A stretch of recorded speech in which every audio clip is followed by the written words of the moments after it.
YouTube, what it do? It's your boy King Zay.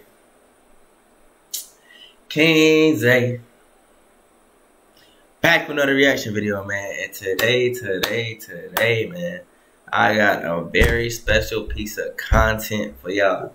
Today's the day we get the basketball, the hoopers, you know what I'm saying, to this channel, man. Because really, once we get deeper into this YouTube grind, I want to start doing challenges like on the court, like 1v1s, pickup games, and like, you know, just like key in court. And the way to do that, man, I got to get y'all here, man. You know what I'm saying? Hey, you know what I'm saying? You see that? I don't know if you can see it, but yeah, I used to hoop in high school, you know what I'm saying, 4 years. Don't look up my match trip stats, though. No cap, you're green if you do that. But, yeah, man, today's vid is by Andy Hoops, and it's called 10 times NBA players did not deserve to be an all-star. So, yeah, man, without further ado, let's get into it. Most of the time, players who get voted into the All-Star game by the fans or the coaches, it's fairly accurate the majority of the time. The players who make it are usually the ones who deserve their nomination, but occasionally, we do see some selections that are completely whack, and based solely off reputation. One example is Michael Jordan's 1985-86 season, where he only played 3 games leading up to All-Star Weekend, but he still got selected. Nah, that's crazy. But MJ did show up in the playoffs that year and dropped 63 points on the Celtics, so you can't say he wasn't an All-Star in '86. Before the 2016-17 season, the NBA always let the fans decide the starting lineups, so the players who got the most votes were guaranteed to be an All-Star starter. However, starting in 2017, the voting process changed, and it only allowed fans to get 50% of the votes, while the rest falls in the hands of the coaches, players, and media. Ultimately, this process has been better because it reduced the number of outrageous selections. Additionally, there are other times when players don't deserve it simply because the numbers they put up were not that good, or maybe there weren't enough good players to choose from at their position. In this video, let's take a look at 10 NBA players who did not deserve their All-Star selection. Number 10, Kyle Korver, 2014-15. Sharpshooter. The 2015 Atlanta Hawks had 4 All-Stars, tied for the most All-Stars from one team in a single year. While he was a huge part of the team's success, individually, there's no way he should have been selected. In the games leading up to it, Korver averaged under 13 points a game, although his shooting ability was ridiculous that year. I'll give him credit for that, but even Korver himself stated, "That had never ever been on my radar. I don't really consider myself that level of player. It was an unbelievable experience for me, another thing in my career that I never could have imagined." The coaches selected him, but it seems to be more of a product of how good his entire team was, as they went on to win 60 games. I think they won. The entire Hawks starting 5 even won the Player of the Month award. Like, seriously? That's even more ridiculous. Number 9, Don Beuse, 1976-77. Beuse was a solid point guard and aggressive, hounding defender for most of his career. But he should have never been considered an All-Star. In that season, he would average 8 points and 8 assists along with 3.5 steals per game. While the steals and assists are not too shabby, the pace of the game was much quicker back then. It's natural for numbers to be higher. So get this. I'm sorry, my God. 1.2 seconds, I can't. A new user goes to Wix.com. I just can't. Now, I wasn't alive in the 1970s, but from studying the decades, the 70s were quite weak from a talent perspective, especially in the backcourt. It was also the first year of the ABA-NBA merger, and the team he played for, the Pacers, were brand new to the NBA scene. The coaches who formerly coached in the ABA now had a voice in selecting the reserves for the NBA All-Star Game, and ultimately, they wanted to show their support for Beuse. Number 8, Vlade Divac, 2000-2001. Throughout his career, Divac was always a great starting center, put up some very good numbers in his best years. But by 2001, it was quite obvious he slowed down. His numbers dropped significantly, and he was only the 4th highest scorer on his own team. The Kings, though, they made a significant jump from the previous season, so team success had a lot to do with it. Averaging about 12 points and 8 rebounds, he was the injury replacement for Shaq, and he was quite out of place. This would be the only All-Star selection of his career, and it's weird cause he deserved it more in his earlier days with the Lakers. To see him get it at the twilight years of his career, it was quite weird. Okay. Number 7, James Donaldson, 1987 I think I had to his 88. 2K card. His lone All-Star appearance, Donaldson averaged a whopping 7 points and 9 rebounds a game. But this is the story behind it. According to Jeff Wade of ESPN, 7 foot what? But this is the story behind it. According to Jeff Wade of ESPN Dallas, the reason for his selection was way more than just his box score numbers. Quote, he wasn't one of the best centers in the league, but his presence shored up a massive weakness and helped the Mavs become one of the league's best teams. This dude was 7'2", 280 pounds, and greatly filled the Mavs' need at center.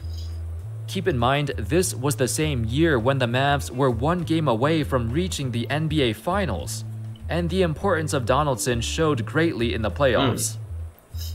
Number 6, Jamal Magloire. All right. Now, who is this? Who? Because I know a lot about the Miami Heat. That's my favorite team. Who? Who is this 10-day contract player? Statistically, he was better than most players on this list, but he's here due to the sheer shock factor. Let me see his stats. Nobody thought Magloire was an all-star caliber player. Let me see his stats. Before and after this season, he never matched this production again. That was likely because this was his contract year. He was playing for a massive payday, worked much harder than other years of his career. Hey, I don't knock his hustle. Luckily for him, he was awarded with a 3-year, $25 million contract. Just from looking at it, his numbers were pretty good for a center, over 13 points and 10 rebounds a game. That's but decent. besides Double, this season, he never lived up to his all-star status great. again. Number 5, Roy Hibbert, 2013 to 14. I don't understand. I'll be real. I don't understand why people hate on Roy Hibbert, because back when I used to watch those Miami Heat, Indiana Pacers matchups, bro, this dude was a problem. No cap. I do recognize that Hibbert anchored the Pacers' defense, but the 2013 to 14 season was the start of his downfall. His selection was a product of the Pacers having a phenomenal year, clinching the #1 seed, and despite his lackluster numbers, he truly was a game changer on defense. The Pacers did have the #1 defense in the league, largely due to Hibbert's massive defensive presence. Looking at the other front court options that year, it was kinda rough. There weren't that many great front court options who deserved it either. Dang. In the playoffs that year, Hibbert's all-star status looked even worse. Yeah, I remember as he recorded multiple games of 0 points and 0 rebounds. He's 7 foot again. Of course, afterwards, his career fell off a cliff, one of the worst fall-offs in recent NBA history. That was crazy. By 2017, he was out of the NBA. Number 4, Allen Iverson, 2009 to 2010. With the Nuggets. From 2000 until 2010, Iverson made the All-Star game for every single season. While there were other seasons when he definitely should not have been voted in, the 2009-10 season was the most egregious by far.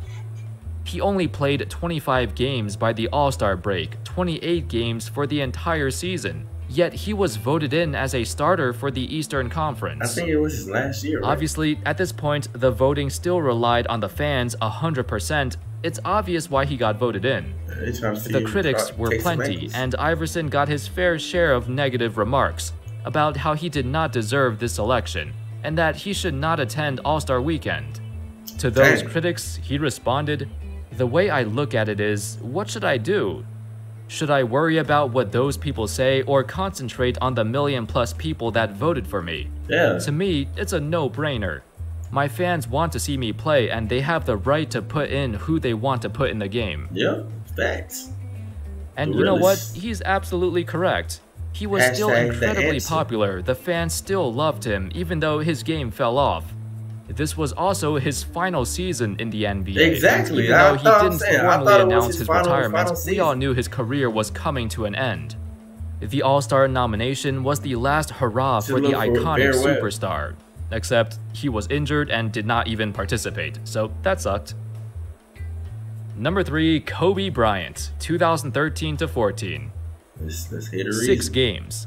That's the number of games Kobe played during the entire 2013-14 season. Yeah, that's This insane. entire season was an awful injury-plagued year for him. Kobe spent most of his time rehabbing the Achilles tear he suffered in the previous season, and while he was trying to make a comeback, he suffered a left knee injury in December, which ended his season. That makes this selection look even worse because everyone knew he was out for the entire year.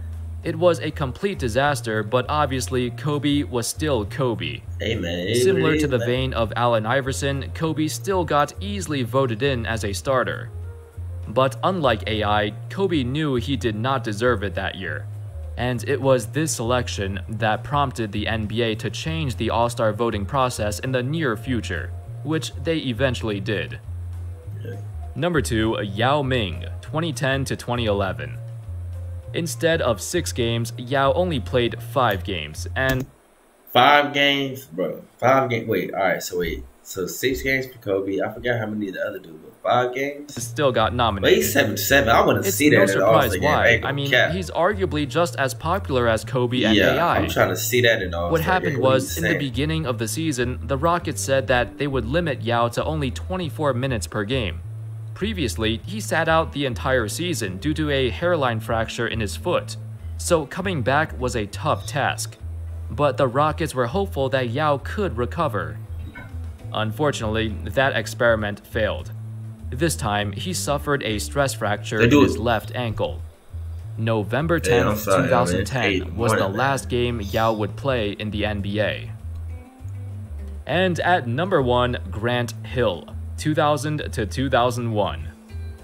Hill played 4 games that entire season. Alright. But for those who watched him back in the day, you would know that he was the most popular player for a long time. I did not know that. As a rookie, he made the All-Star team while finishing first in votes. Analysis or whatever. That was the only time in history a rookie led everyone in All-Star voting. Fast forward to 2001, after multiple injuries and multiple surgeries, despite all of that, Hill was still so popular that he still got voted in. Anyway, that's all folks. That sums up 10 former All-Stars who did not deserve their nomination. Of course, many of them were actual All-Stars for significant parts of their career, but in one particular year, maybe it was just a legacy admission. Other players seemingly made the team completely out of nowhere, and then quickly faded away into obscurity. Alright, but yeah, man, that's the vid, man. That's the first basketball content on this channel, and expect to see a lot more, man. A lot more, man, because, man, I love basketball. Basketball is my favorite sport, man. I wish I would have been able to go to college to play it, but, you know, that just didn't happen, and, you know. You gotta life goes on, man. So, yeah, man. If you like this video, man, go ahead and leave me a thumbs up. Know what I'm saying? Comment below. Comment below, like, if y'all like basketball, these basketball vids, or like if y'all like my animations more. Cause really, even though I'm gonna get the hoopers over here regardless. But what do y'all want to see right now? What do y'all want to see? And I said like, comment. Oh yeah, and sub up. You know what I'm saying? Roll to 25 subscribers, man. We got 24. We just need one more. Roll to 25, man. Yeah, man. That'll do it for today, man. I'll see y'all again tomorrow. Peace.